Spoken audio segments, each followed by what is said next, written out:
बोलो स्वामीनारायण भगवान जय जय श्री नारायण देव जय जय श्री राधा कृष्ण देव जय जय श्री रामचंद्र भगवान जय जय श्री विघ्न विनायक देव जय जय श्री कष्टभंजन जय देव जय जय नमः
હરિમુખ જોઈને થઈ છું રે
નૈમિષારણ્ય ક્ષેત્રમાં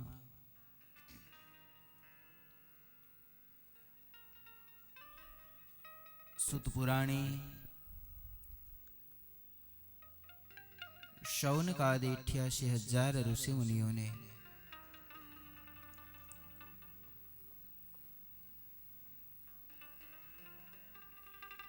આ મહાન અને અલૌકિક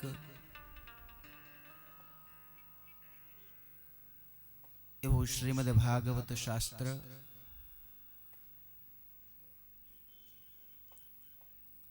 એની કથાનું પાન કરાવી રહ્યા છે.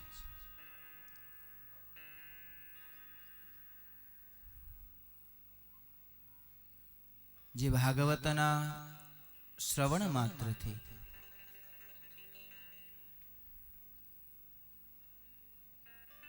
મહાન પાપી, અધર્મી અને દુરાચારી એવા ધુંધુકારીનો 7 જ દિવસમાં મોક્ષ થયો છે. એવું પરમ પાવન,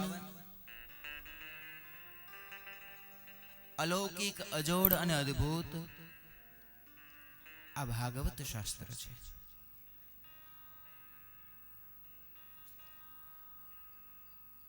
ભાગવત એ મોક્ષ ગ્રંથ છે.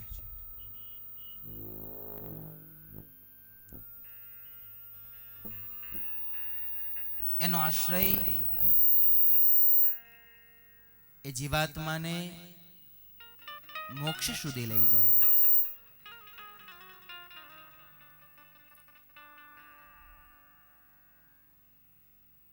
પણ સાથે સાથે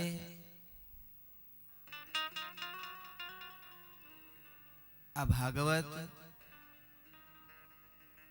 એ કંઈ માત્ર કોઈના મૃત્યુ પછી એની કથા થાય અને જે મૃત્યુ પામ્યો હોય એ મોક્ષને પામે એટલા પૂરતો જ આ ગ્રંથ નથી.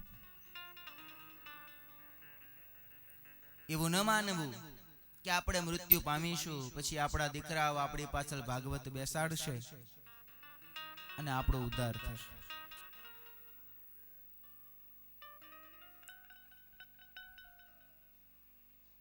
ભાગવત એ તો જીવનની પાઠશાળા છે.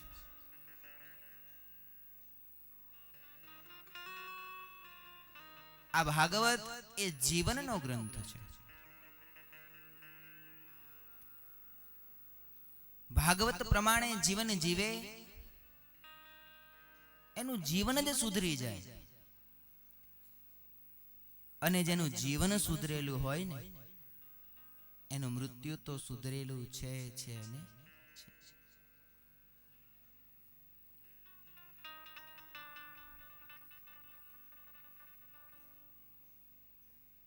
પણ એક કથા મહાત્માની છેલ્લે બહુ અદ્ભુત છે.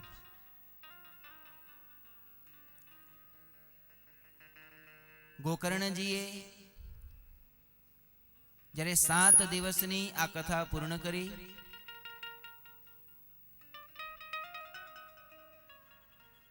હજારો મનુષ્યોએ, માત્ર એકલા ધુંધુકારી જ નહીં, ધુંધુકારીની સાથે બીજા હજારો મનુષ્યોએ કથા શ્રવણ કરી. પણ કથાની 7મે દિવસે જ્યારે પૂર્ણાહુતિ થઈ ત્યારે આકાશમાંથી એક વિમાન ભગવાનના પાર્ષદો સહિત એ કથા સ્થળમાં આવ્યું છે. ગોકર્ણજી પોતે જોઈ રહ્યા છે અને ગોકર્ણજીની દ્રષ્ટિ સામે એ પ્રેત યોનિને પામેલો પોતાનો જ મોટો ભાઈ ધુંધુકારી દેવ જેવા શરીરને પામી અને વિમાનમાં બેસવા લાગ્યો છે. ભગવાનના પાર્ષદો આદરથી, ભાવથી, પ્રેમથી એને પોતાના વિમાનમાં બેસાડવા લાગ્યા છે. અને ત્યારે ગોકર્ણજીએ પાર્ષદોને ઉભા રાખીને પૂછ્યું છે કે આપ કોણ છો? શ્વેતાંબર ધારી એ દિવ્ય પુરુષોએ જવાબ આપ્યો છે, અમે ભગવાન વિષ્ણુના પાર્ષદો છીએ. આ ધુંધુકારીને ક્યાં લઈ જાઓ છો? ભગવાનના ધામમાં લઈ જઈએ છીએ. અરે પણ એને તો અનંત પાપ કર્યા છે, અનંત દુરાચાર કર્યા છે, મહાન વાસનિક પ્રેત યોનિને પામેલો આ જીવ છે. આમ અચાનક એને મોક્ષ પદનું કારણ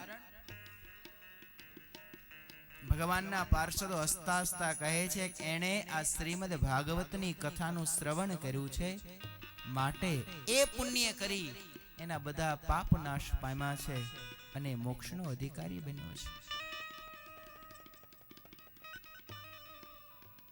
અને એ વખતે બહુ જ સુંદર પ્રશ્ન ગોકર્ણજીએ ભગવાનના પાર્ષદોને પૂછ્યો છે કે જો માત્ર કથા શ્રવણના પુણ્ય વડે કરીને જ આપ ધુંધુકારીને મુક્તિની ગતિ આપતા હો તો કથા તો આ સમગ્ર સભાના બધા મનુષ્યોએ સાંભળી છે,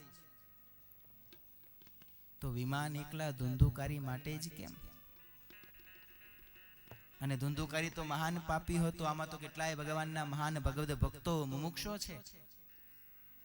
એ કોઈ માટે વિમાન નહીં, એ કોઈની સદ્ય મુક્તિ નહીં, ત્યારે જ મુક્તિ નહીં. અને ધુંધુકારીની તત્કાળ મુક્તિ, એનું કારણ શું? ત્યારે ભગવાનના પાર્ષદોએ જવાબ એવો આપ્યો છે કે હે ગોકર્ણ મહારાજ, કથા તો બધાએ સાંભળી છે,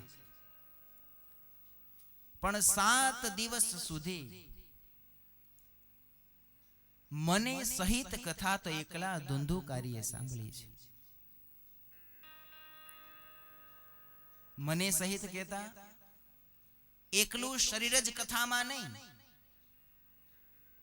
પણ શરીરની સાથે મન પણ કથામાં હોય, એ પણ 7 દિવસ સુધી સતત. એવું તો ધુંધુકારી સિવાય બીજા કોઈની સ્થિતિ રહી નથી. હા, શરીર તો કથામાં આવે છે, પણ શરીરની પાછળ આ મન કથામાં હોય છે ખરું? એ સૌના મનની વાત સૌ જાણતા હોય છે. આ મંજીભાઈ ક્યાં ફરતા હોય એનું કઈ નક્કી. બેઠા હોય અહીંયા અને કોઈકનું અમેરિકા પહોંચ્યું હોય, તો કોઈકનું ઘરમાં, કોઈકનું ફ્રીજમાં, કોઈકનું બારીમાં. આ મન ક્યાં પહોંચે એનું કઈ નક્કી નહીં. આવે હોય કથામાં ને ચિંતા થાય કે તાળું મેં વાખ્યું તે વખાણું તું કે નહીં, ખેંચવાનું રહી ગયું તું, એટલી શંકા જો આવે તો પછી મન ત્યાં જઈને ચોંટે. મને સહિત જ્યારે ભગવત કથાનું શ્રવણ કરવામાં આવે, ભગવાન સ્વામિનારાયણે વચનામૃતમાં શ્રવણ શબ્દ ઉપર ભાર આપ્યો. શ્રવણ, મનન અને નિધિધ્યાસ, આ 3 વસ્તુ જ્યારે થાય ત્યારે સાંભળેલું સાર્થક બને છે. શ્રવણ કહેતા સાંભળવું તે, શ્રવણ કર્યા પછી એનું મનન કરવું જોઈએ. મનન એટલે શું? જેમ પેલી ગાયો કે ભેંસો, આપણે નીણપુળો નાખીએ એટલે પેલા એને ખાઈ લે છે, જેટલું ખવાય એટલું ખાઈ લે છે, અને પછી બેઠા બેઠા એને વાગોળે છે. વાગોળે છે કહેતા જે ખાધું હોય એને વળી પાછું લાવીને આમ ચાવ્યા કરે, વાગોળે નહીં તો એને પચે નહીં. એમ જે ભગવત કથા સાંભળી હોય એને વાગોળવી કહેતા એને યાદ કરે કે ભાગવતમાં આમ કહેવામાં આવ્યું છે, કથામાં આજ આવી વાત હતી, કથામાં આજ આવી વાત હતી. સાંભળેલી કથાને વારંવાર યાદ કરવી, એને વાગોળવી, એનું નામ મનન છે.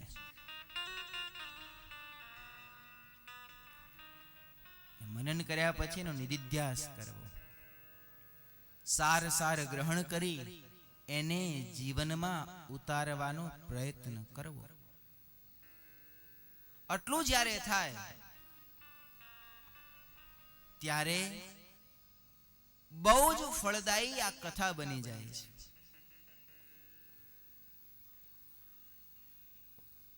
મનન ક્યારે થાય? જ્યારે વ્યવસ્થિત ધ્યાનપૂર્વક શ્રવણ કર્યું હોય ત્યારે.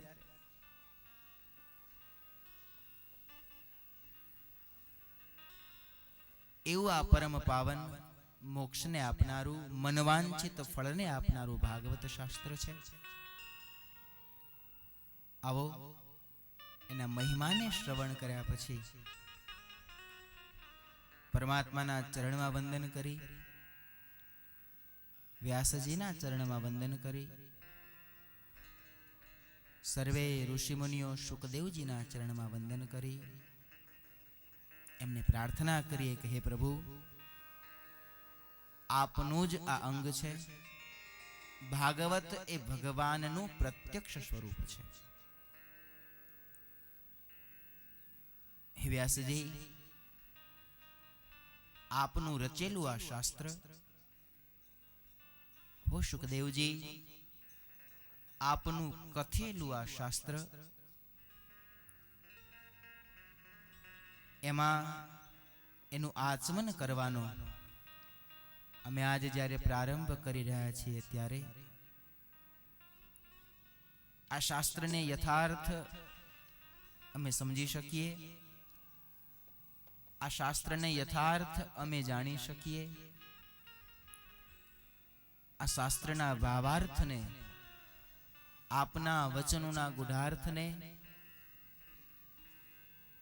અમે યથાયોગ્ય જીવનમાં આચરી શકીએ એવી બુદ્ધિ, એવી પ્રેરણા અમારા હૃદયમાં કરજો. સર્વે મહાપુરુષોના ચરણમાં વંદન કરી આવો આ ભાગવતી ગંગામાં અવગાહનનો પ્રારંભ કરીએ. ભાગવતજીનો પ્રથમ સ્કંદના 19 અધ્યાયો છે.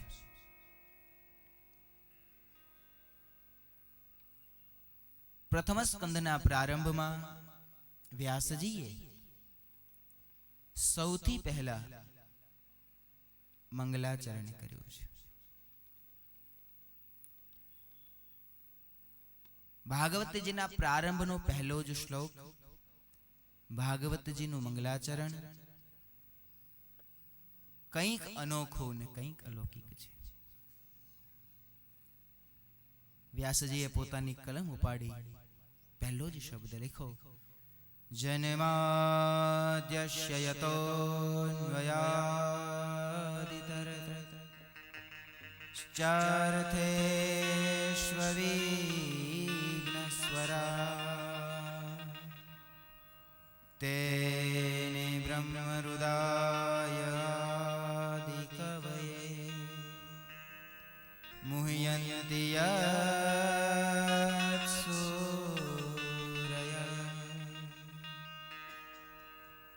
તેજો વારિમૃહામ યથા વિનિમયો યત્ર ત્રિસર્ગો મૃષા ધામ્ના સ્વેન સદા નિરસ્તકુહકં સત્યં પરમ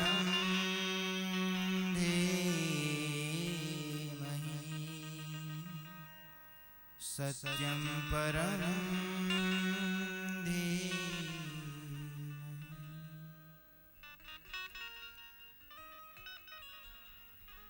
પરમાત્માના ઐશ્વર્યો, પરમાત્માના ગુણો લખી છેલ્લે સત્ય સ્વરૂપ એવા પરમાત્માને વ્યાસજીએ વંદન કર્યા છે. આ ભાગવત એ કોઈ સંપ્રદાય, કોઈ ધર્મ, કોઈ જાતિ, કોઈ દેશ, કોઈ પ્રાંત, કોઈ પ્રદેશ એના પૂરતો સીમિત રહી શકે એવો આ ગ્રંથ નથી. આ ભાગવત ગ્રંથ એ મનુષ્ય માત્રનો ગ્રંથ છે. માનવ માત્ર માટે ઉપયોગી, માનવ માત્ર માટે જરૂરી એ બધી જ બાબતો આ ગ્રંથમાં છે. આ ભાગવતનું જે કોઈ આશ્રય કરે, જે કોઈ શ્રવણ કરે એના માટે ફળદાયી છે. કોઈ પુષ્ટિ માર્ગનો, કોઈ એક સંપ્રદાયનો, કોઈ એક ધર્મનો આ ગ્રંથ નથી. એની પ્રતીતિ કરાવવા માટે જ વ્યાસજીએ પહેલા જ શ્લોકમાં જ્યારે વંદનની વાત આવી ત્યારે એને કોઈ પરમાત્માના અવતારનું નામ ન લખ્યું. કૃષ્ણમ પરમ ધીમહિ કે રામમ પરમ ધીમહિ એવા પરમાત્માના કોઈ અવતારનું નામ ન રચતા સત્ય સ્વરૂપ એવા ભગવાનને હું વંદન કરું છું. કારણ કે જ્યાં સત્ય છે ત્યાં પ્રભુ છે, જ્યાં પ્રભુ છે ત્યાં બધું જ છે. પરમાત્માને વંદન કરી આ ભાગવતની પ્રારંભ થાય. એ જ નૈમિષારણ્ય ક્ષેત્રમાં હજારો ઋષિમુનિઓ વચ્ચે સુત પુરાણી વિરાજે છે. સર્વે ઋષિમુનિઓ સુત પુરાણીને પ્રશ્ન કરતા એક પ્રશ્ન એવો કર્યો છે, હે ગુરુદેવ, જ્યાં સુધી પરમાત્મા કૃષ્ણચંદ્ર નારાયણ સદેહ આ પૃથ્વી લોક ઉપર હતા ત્યાં સુધી તો ધર્મ પ્રભુના શરણે હતો. પણ જ્યારે પ્રભુ આ લોકમાંથી પોતાની લીલા સંકેલી અને સ્વધામ સિધાવ્યા ત્યારબાદ ધર્મ કોના શરણે ગયો છે? સુતજી કહે છે, હે ઋષિ મુનિઓ, ધર્મ છે એ શ્રીમદ ભાગવતમાં પ્રવેશ કર્યો છે. સહજ પ્રશ્ન ઋષિ મુનિઓને ત્યાં જાગૃત થયો છે, આ ભાગવત એ શું છે? વ્યાસજી રચિત મહાન અદ્ભુત ગ્રંથ છે. આ ભાગવત શાસ્ત્રની રચના કોણે કરી, ક્યારે કરી, ક્યાં કરી, કોની પ્રેરણાથી કરી? કૃપા કરી આપ અમને એ કથા સંભળાવો. ઋષિમુનિઓના પ્રશ્નને સાંભળી સુત પુરાણી એ હજારો ઋષિમુનિઓને આ શ્રીમદ ભાગવત શાસ્ત્રની ઉત્પત્તિની કથા કહી રહ્યા છે.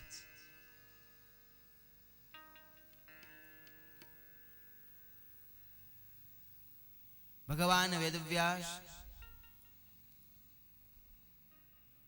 પરમ પવિત્ર સરસ્વતી નદીના કિનારે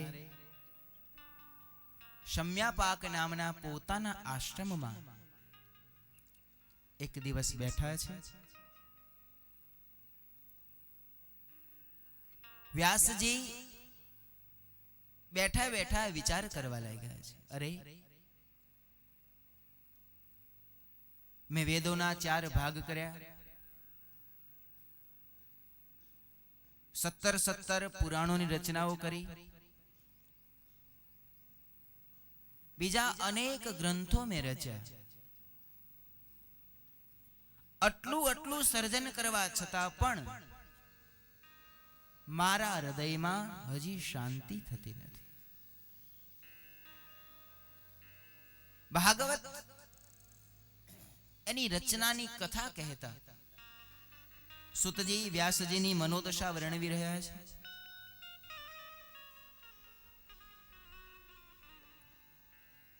પોતાના આશ્રમમાં વ્યાસજી ચિંતાતુર બન્યા છે. આટલી બધી મહાન રચનાઓ કર્યા પછી પણ વ્યાસજીને હૃદયમાં શાંતિ થઈ નથી.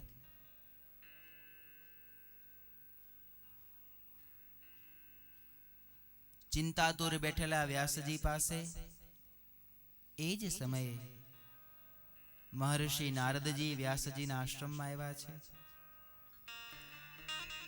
વ્યાસજીને ચિંતાતુર જોઈ પૂછ્યું છે, ઋષિવર, શા માટે ચિંતાતુર છો?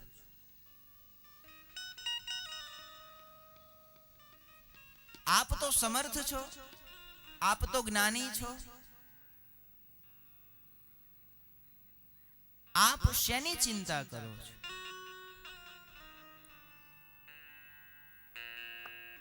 કારણ કે ચિંતા એ તો જગતના જીવનું સાધન છે. સંત પુરુષ, સાધુ પુરુષ કદી ચિંતા કરતા નથી, એ તો ચિંતન કરે છે. પણ છતાંય જ્યારે વ્યાસજીને ચિંતામાં જોઈ નારદજીને આશ્ચર્ય થયું, આપ જેવા મહાન જ્ઞાની સત્પુરુષ ચિંતામાં છો? ત્યારે વ્યાસજી નારદજીને કહે છે, નારદ, આપનાથી શું છુપાવું, પણ આટલી રચનાઓ કર્યા પછી પણ મને અંતરમાં શાંતિ થતી નથી. નારદજી હસતા હસતા કહેવા લાગ્યા છે, પ્રભુ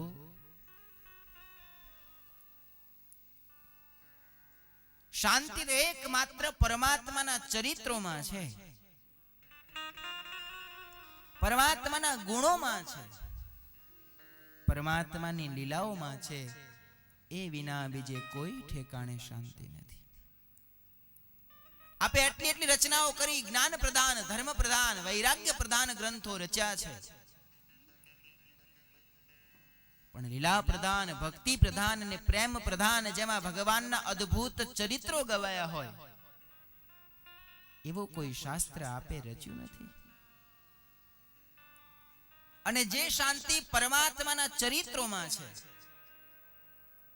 જે શાંતિ ભગવાનના ગુણોમાં છે, જે શાંતિ ભગવાનની લીલાઓને ગાન પાનમાં છે, એવી શાંતિ દુનિયામાં બીજે કોઈ ઠેકાણે નથી હોતી. માણસ કદાચ બધું જ મેળવી શકે, સાચી ખોટી રીતે સાચા ખોટા કર્મો કરી અપાર અગણિત ધન સંપત્તિ મનુષ્ય પ્રાપ્ત કરી શકે, સારા સારા બંગલાઓ, સારી સારી ગાડીઓ અને સારા સારા ફાર્મ હાઉસ કે વાડીઓ માણસ ઊભી કરી શકે, મોંઘામાં મોંઘા ઘરેણાઓ, મોંઘામાં મોંઘા વસ્ત્રો, માણસ બધું જ મેળવી શકે છે. પણ અબજ રૂપિયા આપવા છતાં પણ માણસને ક્યાંયથી શાંતિ એમ વહેંચાતી મળતી નથી. એમ કહી શકો કે લો આ કરોડ રૂપિયા મને 5 કલાકની શાંતિ આપો.